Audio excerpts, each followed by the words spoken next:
Olá, começa agora mais um Diálogos. Sabemos que Campinas não é uma cidade turística, mas que tem pontos que atraem os visitantes que vêm de fora. O turismo e o lazer é o tema do programa de hoje. E para falar sobre esse assunto, recebemos em nossos estúdios a historiadora do MIS, Sônia Fardim, que já foi diretora de Turismo e Memória em Campinas. Obrigado pela presença, Sônia. Eu que agradeço. E o turismo gastronômico também está crescendo na cidade. Para falar sobre esse setor, conosco a professora da Faculdade de Turismo da PUC Campinas, Marina Pontes. Obrigado, Marina. Obrigada a vocês. E Mariana, antes de começarmos a nossa entrevista, temos um VT, não é isso? Isso mesmo, o repórter André Leão vai mostrar pra gente alguns pontos importantes da cultura aqui em Campinas. Estação Cultura, Catedral Metropolitana, Lagoa do Taquaral, Jockey Club, Mercadão, Escola de Cadetes e Torre do Castelo. Talvez você não se lembre, mas em 2008 esses locais foram eleitos as 7 maravilhas de Campinas. A estação existe desde 1872 e foi transformada em Estação Cultura em 2002. Desde então, ocorrem vários projetos culturais aqui: dança, música, teatro e eventos de todo tipo. Que tal a gente conhecer um pouquinho mais sobre a estação, que foi eleita a primeira maravilha de Campinas? Vem comigo! Entre tantos eventos que acontecem na Estação Cultura, um deles é o Festival de Dança e Música Sound Rua. Misturando hip hop e música eletrônica, o festival reúne jovens de Campinas todo o último sábado do mês.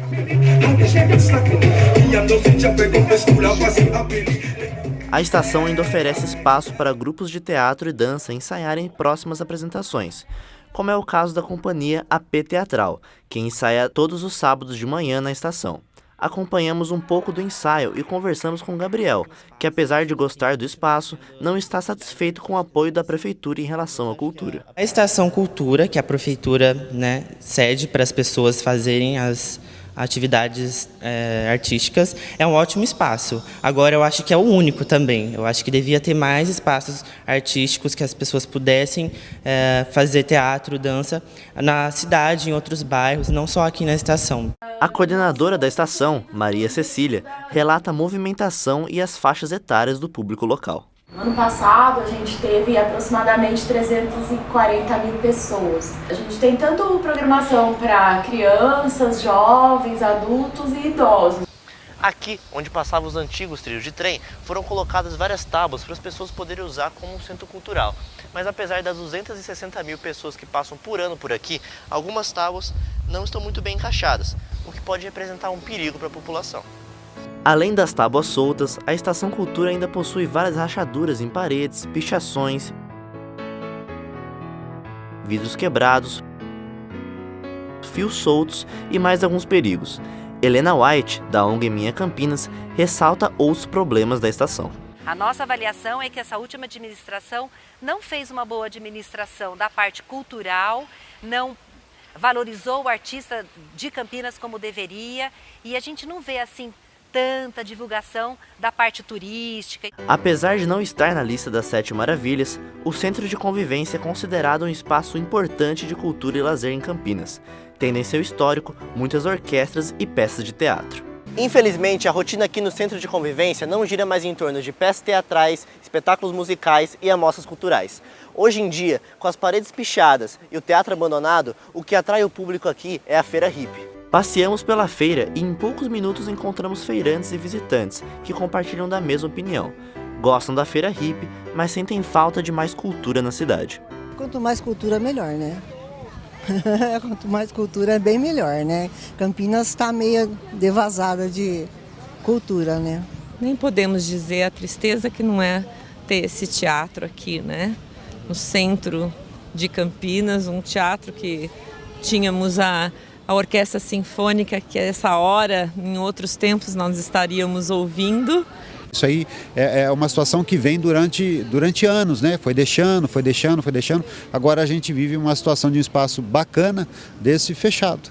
Durante o passeio pela feira hippie, conhecemos Lee, americana, que trabalha com tecnologia da informação e aproveitou a viagem a trabalho para conhecer um pouco mais de Campinas. Campinas is beautiful. We have had an awesome time. We have mainly been working at Buckman, but we've eaten at some wonderful restaurants. I couldn't tell you the name though. Helena White acredita que mesmo desvalorizados, esses espaços são motivos de orgulho para a população campineira. Aos poucos a gente tem conhecido outros grupos que brigam muito pela cidade. Então aos poucos a gente está conhecendo pessoas que têm orgulho sim da cidade, que valorizam, que percebem que ela tem coisas muito boas além de coisas muito ruins que a gente precisa melhorar. Sônia, na sua opinião, são estes os pontos que melhor representam a cidade de Campinas? Olha, eu, sem dúvida nenhuma, esses representam, mas eu acho que existem vários outros, né? Essa pesquisa foi feita em 2007, né, dos 7 pontos. Citaria outros, né?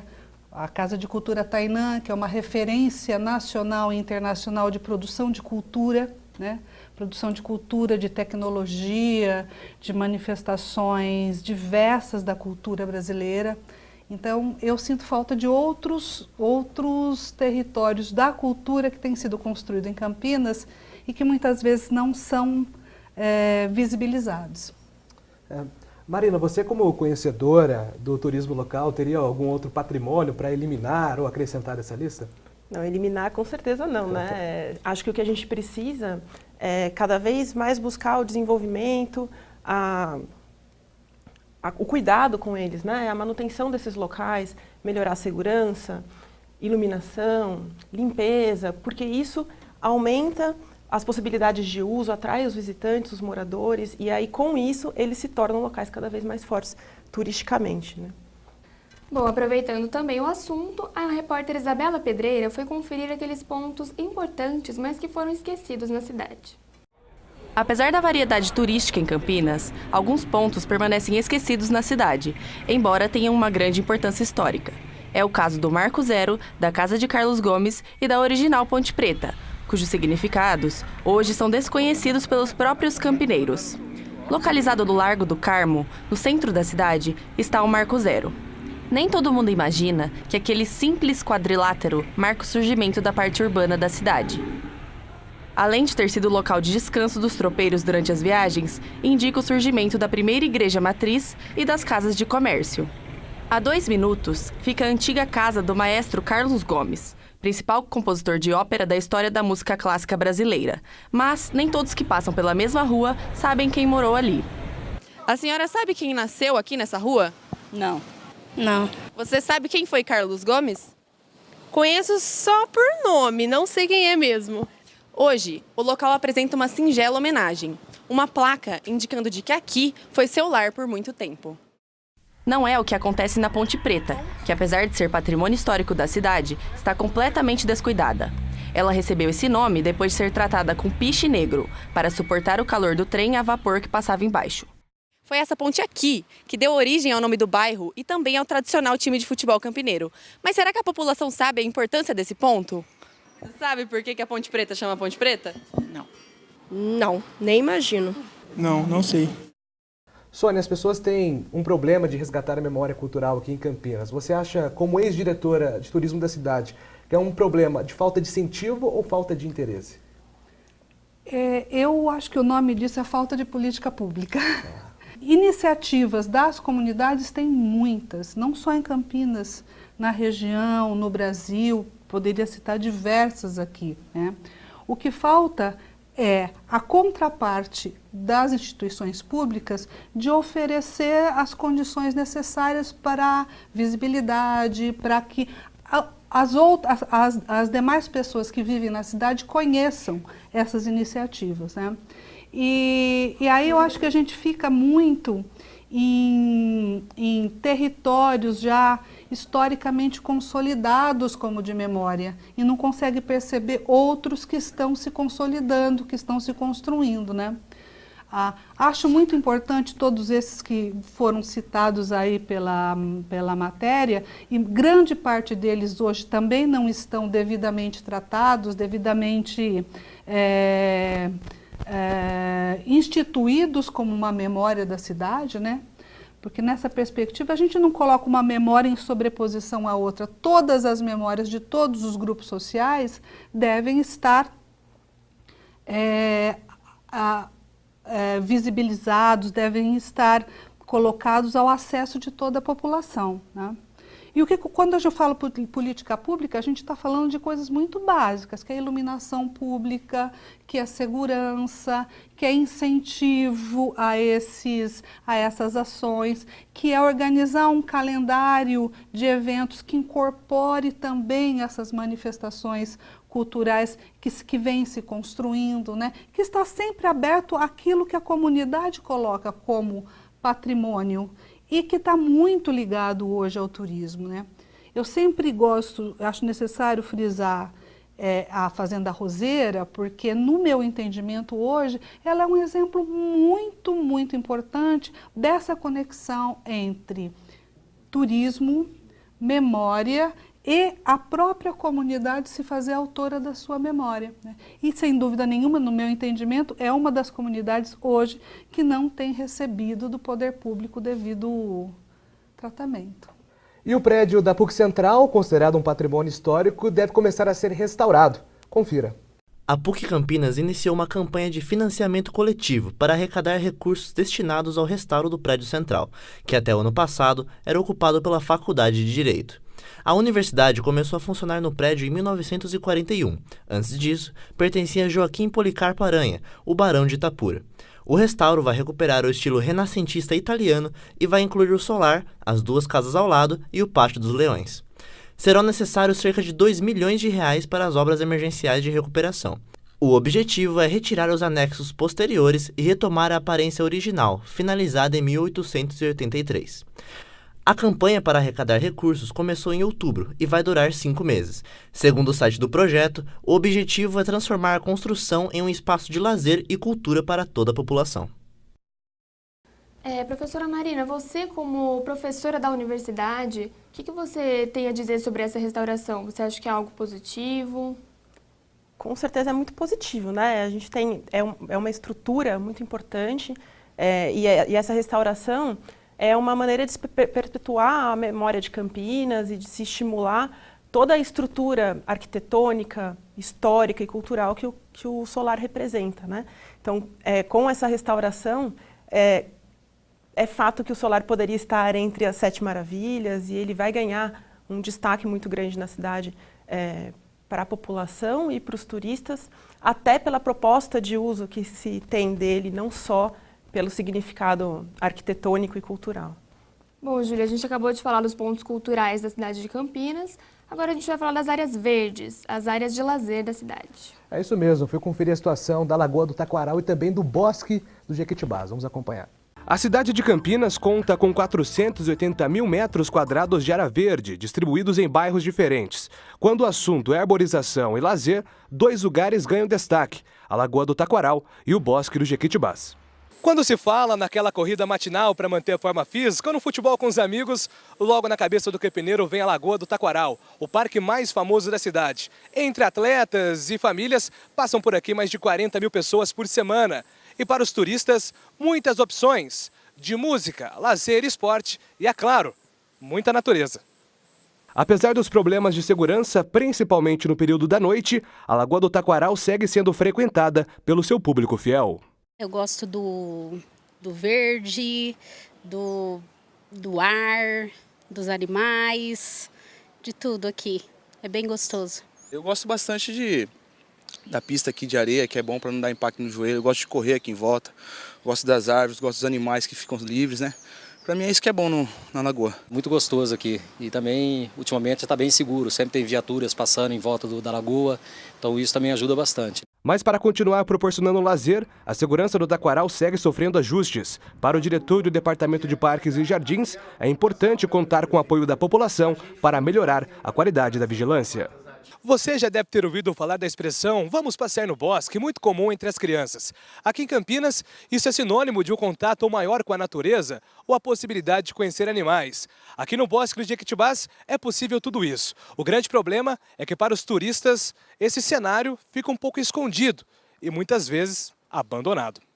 O recorde do Bosque do Jequitibás foi chegar à marca de 1 milhão de visitantes no ano. Hoje, segundo o Departamento de Parques e Jardins, aproximadamente 250 mil pessoas visitam o espaço, queda que se deve à reprovação da população com a situação dos animais. Qual é a ideia do bosque? A gente tem animais de grande porte lá. hipopótamo, felinos, O que a gente não quer fazer? A gente não quer, nós não vamos tirar de lá agora. Mas conforme com a idade esses bichos forem morrendo, né? É igual a gente, vai ficando velho, a ideia da gente é não repor animais de grande porte. O lazer pode virar também cultura. Aqui dentro do Bosque de Jequitibás existe um museu, onde é possível conhecer um pouco mais a história sobre distintos animais.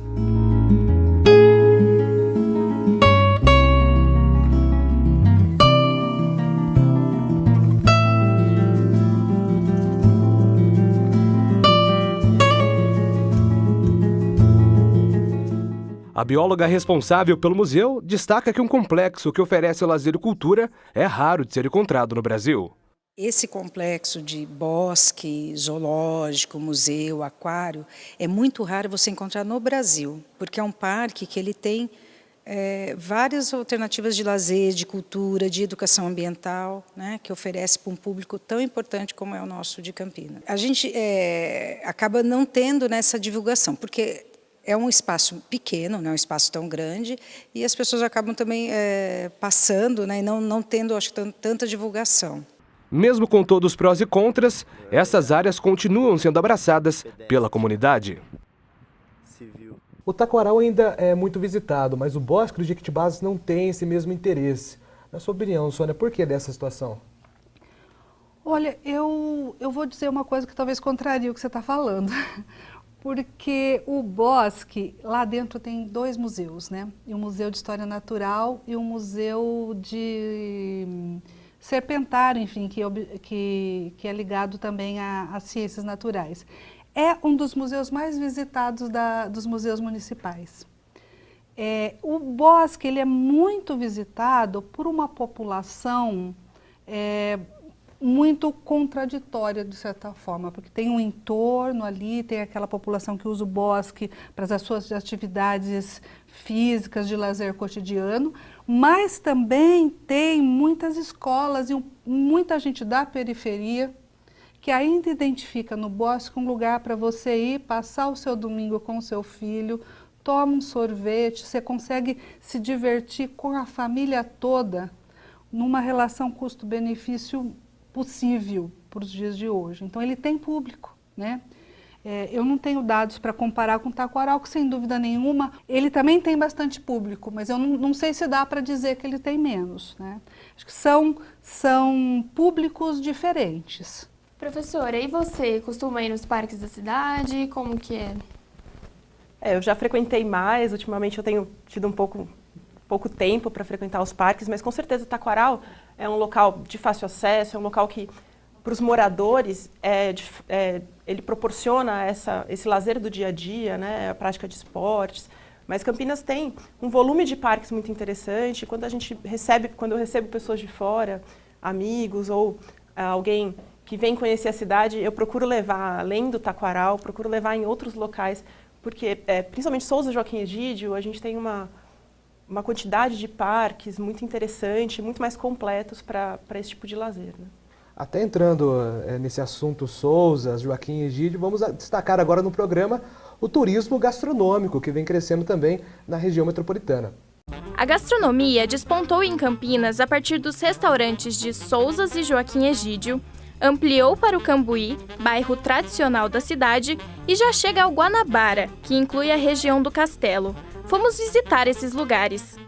Apesar de preservar a tranquilidade típica do interior, nos fins de semana, o distrito de Souzas dá espaço para o agito dos bares. É um bairro assim, bem atrativo para os turistas, né? Que é final de semana, o pessoal vem para Souzas mesmo, os bares lotam, as casas noturnas também ficam bem cheias, a parte de gastronomia também fica muito cheia, né?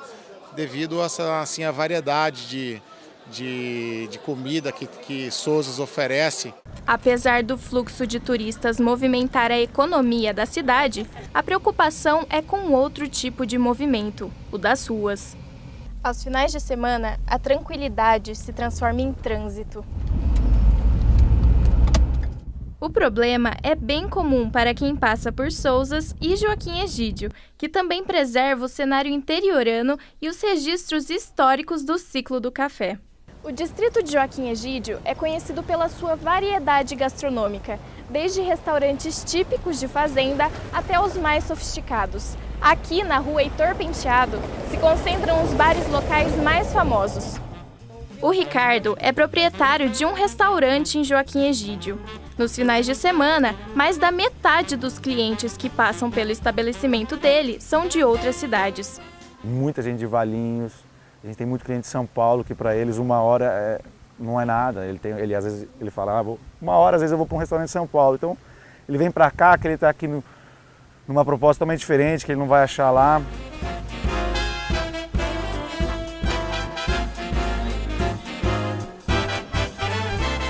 Não demora muito para chegarmos ao polo mais tradicional de Campinas. Em mais ou menos 20 minutos, estamos no bairro Cambuí, considerado o coração de Campinas, e muito frequentado principalmente por jovens. O público de lá é um público diferenciado, um público da noite, né? Um público que ele suporta muito bem a demanda, a oferta que tem de restaurantes, bares, de entretenimento, e é um público mais jovial, né? Que busca não só um simples jantar, mas uma pequena balada. Mais 10 minutos de carro e chegamos ao Guanabara, o último bairro a ganhar o título de polo gastronômico e promissor no segmento. Aqui no bairro Guanabara, muitos restaurantes são tradicionais, mas a tendência é que esse potencial gastronômico se desenvolva mais ainda. Mas não são só os bares e restaurantes que atraem as pessoas. Campinas oferece uma programação anual cheia de food parks, festivais e eventos nos shoppings da cidade. O Júlio César mora em São Paulo, mas não dispensa uma comida que só o interior tem. Em São Paulo tem tudo, né? Então, mas assim, vir pra cá, eu acho que é mais a receptividade, as pessoas, o lugar é mais aconchegante, mais seguro e mais barato. Professora Marina, o turismo gastronômico tem se fortalecido cada vez mais aqui na região. Na sua opinião, a gastronomia é o que atrai visitantes para a cidade? Com certeza a gastronomia atrai visitantes, principalmente os visitantes da região, né? Então, os moradores das cidades vizinhas vêm muito a Campinas, principalmente nos finais de semana, para conhecer e para participar desse volume de locais de gastronomia diferenciada que a gente tem. O turismo em Campinas ele é muito mais de negócios, né? O grande volume de turistas em Campinas ele é de negócios. Então, não é a gastronomia que atrai principalmente esse público. Mas esse público presta bastante atenção nas opções gastronômicas, é muito exigente. Então, com certeza, os dois tipos de turismo que a gente tem, principalmente aqui em Campinas, acabam se utilizando da gastronomia e fazendo disso uma maneira dos empreendimentos se desenvolverem, correrem atrás de uma melhora de qualidade, de melhoria de atendimento, de capacitação dos seus profissionais. Então, os eventos gastronômicos, os festivais gastronômicos, eles atraem bastante gente para a cidade, sim. Mas a gente pode perceber que o grande público de Campinas, do turismo de negócios, ele presta bastante atenção e a gastronomia faz parte da experiência que ele vai ter aqui na cidade, apesar de não ser o fator determinante para a visita dele. Professora, como que você vê a ação da prefeitura quanto a esse turismo? Ela apoia, não apoia? Como que funciona? A prefeitura ela tem tido bastante cuidado com o turismo gastronômico. A prefeitura e o Convention and Visitors Bureau da cidade estão se voltando ao turismo gastronômico. A diretora de turismo ela é uma pessoa da área, ela tem um perfil técnico que é bem interessante para as ações da prefeitura. E a prefeitura tem buscado projetos, tem desenvolvido roteiros, festivais, eventos, apesar da gente nunca ficar satisfeito com a velocidade que as coisas acontecem, com o volume, né, e com a agilidade. Então, eles têm buscado ações e têm sido parceiros dos empreendimentos. A prefeitura tem oferecido cursos de capacitação, tem criado novas formas de atrair o turismo, mas a gente sempre tem um olhar crítico e a gente sempre esperaria mais e gostaria que as coisas acontecessem numa velocidade maior. Mas com certeza hoje a gente tem um apoio interessante da diretoria de turismo, que é a Alexandra Caprioli, para esse tipo de atividade na cidade. Sônia, o crescimento da gastronomia pode ser explorado também por outros setores? Cultura e lazer podem se aproveitar desse crescimento? Olha, Você mencionou lá anteriormente que eu fui diretora de turismo, né? Quando eu fui diretora de turismo, a nossa proposta era ter um departamento unificado de turismo e memória. Por entender, como a Marina colocou, assim, que Campinas tem esse foco no turismo de negócios, né? Não tem um grande atrativo turístico clássico, tradicional, como uma praia, uma área enorme, área verde, uma montanha, ou enfim. Mas tem um número significativo de expressões culturais e de edificações que poderiam ser exploradas nessa perspectiva. Por isso, a ideia de juntar numa mesma proposta turismo e memória, né? Até a gente deu um nome para o projeto desenvolvido, que era Conheça Campinas, na perspectiva de que o cidadão, morador, ele deve ser um agente desse turismo, por isso ele tem que conhecer a cidade, conhecer o entorno, conhecer onde ele vive, para ser um divulgador e um partícipe nesse processo. Nesse sentido, assim, eu faço essa introdução para dizer o seguinte: não existe memória sem comida, né? Não existe memória sem cultura, não existe cultura sem gastronomia, né? Então, sem dúvida nenhuma, quando eu falo dessas culturas que hoje vêm, desses espaços, desses territórios culturais que vêm sido conquistados na cidade, a gastronomia é parte deles, né? E sempre foi, isso não é uma coisa nova, é uma coisa que é algo que vem sendo explorado sob uma nova perspectiva, né? Mas a feijoada, as macarronadas, as festas religiosas todas das comunidades migrantes em Campinas, sempre teve a gastronomia como uma forma de falar da sua cultura e, ao mesmo tempo, de poder angariar recursos para fazer os seus projetos, né? O que não necessariamente tem a ver com essa cultura atual, que está muito mais voltada para uma percepção da gastronomia mais fast food, mais rápida, né? Mas, sem dúvida nenhuma, não dá para falar de memória sem falar de comida. E antes de encerrar, Sônia, sua opinião, o que poderia ser feito para preservar o histórico desses pontos importantes, mas desvalorizados em Campinas? Não dá para falar tão rápido assim, mas eu acho que tem pelo menos 3 pontos centrais, né? Sem dúvida nenhuma, Campinas tem acervos, e acervos no sentido mais amplo do termo. Acervo arquitetônico, acervos artísticos como audiovisuais, artes plásticas, enfim, música e tudo que a arte envolve, e um acervo humano, um acervo vivo, né? Mas o que a gente percebe é uma sobreposição de uma determinada perspectiva do uso da memória que não leva em conta esse enraizamento que é necessário, né?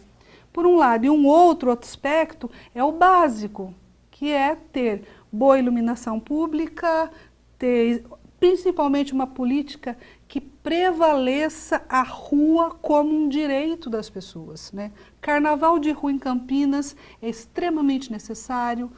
As manifestações de rua, as marchas que acontecem, essa semana a gente teve a Marcha Zumbi dos Palmares, a Marcha da Consciência Negra em Campinas, que está no calendário oficial da cidade. É fortalecer o que já existe, é dar tratamento digno para o que já existe. É o básico. E no turismo gastronômico, o que podemos esperar daqui para frente, Marina? A gente pode esperar mais crescimento, a gente ainda vai ser surpreendido pelos empreendimentos em Campinas. A gente percebe que associações e principalmente o Convention and Visitors Bureau tem feito um trabalho de estímulo para que os espaços gastronômicos sejam valorizados, tem buscado um maior relacionamento entre eles, então está trazendo uma concorrência saudável, né, e uma maneira de buscar com que eles convivam de maneira crescente, e tem muito espaço ainda, né? À medida em que o turismo de negócios fortalece, em que o cuidado com o patrimônio, com a memória é fortalecido, a área gastronômica caminha junto, né? A gente não tem realmente comida sem memória, memória sem comida, né? A gente precisa dessa relação e a gastronomia faz parte da experiência do turista, né? Ela é determinante na experiência do turista, então a gente tem que esperar ainda crescimento, a gente tem muita coisa a melhorar, com certeza, na qualificação das pessoas, na disponibilização dos espaços e nessa inter-relação entre as várias vertentes, mas com certeza vem muita coisa boa ainda. Hoje, no Diálogos, recebemos aqui em nossos estúdios a historiadora do MIA, Sônia Fardim. Obrigado pela presença, Sônia. Eu que agradeço. E a professora de turismo da PUC Campinas, Marina Pontes. Obrigado pela presença, Marina. É um prazer. Quero agradecer a presença das convidadas e de você que acompanhou mais uma edição do Diálogos. Até a próxima.